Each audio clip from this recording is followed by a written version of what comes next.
బాలుడి హృదయములో మూఢత్వం స్వాభావికంగా పుట్టిద్ది. అది బెత్తం వాడితేనే అది వెళ్ళిపోయిద్ది. The heart of even the child. తల్లిదండ్రులు, ఇదిగో నువ్వు నాన్న ఈ హోంవర్క్ చేసావా అంటే నేను చేయలేదు, నేను చేయడం ఇష్టపడదు, అబద్ధం ఆడతాడు. స్కూల్లో టీచర్లకు అబద్ధం చెప్తాడు. నువ్వు ఇది తిన్నావా, నువ్వు తీసావా ఇది అని అంటే నేను లేదు, నేను చేయలేదు అని అంటారు.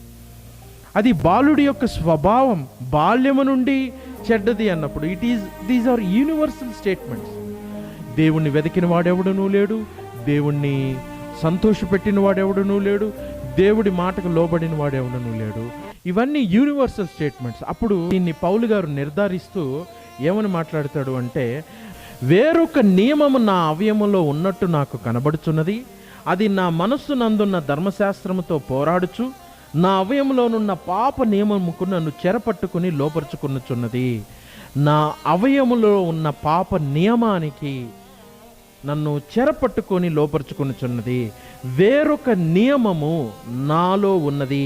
అంతరంగ పురుషుని బట్టి నేను ధర్మశాస్త్రమందు ఆనందిస్తున్నాను కానీ నా శరీరములో మటుకు మంచి చెయ్యాలనిపించటం లేదు అని పౌలు చెప్తూ ఉన్నాడు. నా శరీరములో మంచిని చెయ్యాలని నాకు కలుగటం లేదు. This is my state of being. దీన్ని చాలామంది డిబేట్లు మాట్లాడుతూ ఏమంటారంటే, పౌలు మాట్లాడుతున్న ఈ సందర్భము తను క్రైస్తవుడు కాకముందున్న సందర్భము, క్రైస్తవుడు అయిన తర్వాత వేరే సందర్భం అని మాట్లాడుతున్నాడు. కానీ పౌలు ఇది రక్షణ పొందిన తర్వాతే మాట్లాడుతున్నాడు. నువ్వు రక్షణ పొందిన తర్వాత ఏం జరుగుతుంది? నువ్వు క్రైస్తవుడు అయిన తర్వాత నీ హృదయం మార్చబడిద్ది, కానీ నీ శరీరం బలహీనమే. ధర్మశాస్త్రాన్ని ఈ పౌలు గారు ఆనందిస్తున్నప్పుడు అతడి హృదయము మారు మనసు పొందింది, అతడు రక్షణ అనుభవంలోనే ఉన్నాడు. కానీ అతడు మాట్లాడుతుంది తన శరీర నియమం గురించి. ఆ శరీర నియమం అన్నది చాలా బలహీనమైనది, అది నన్ను చెరపట్టుకొని ఈడ్చుకొని పోతుంది అని అన్నాడు. ఇప్పుడు తొలగిపోయి ఉన్నారు అని అన్నాడు. దేవుని వెదకిన వారు ఎవరునూ లేరు అన్నాడు.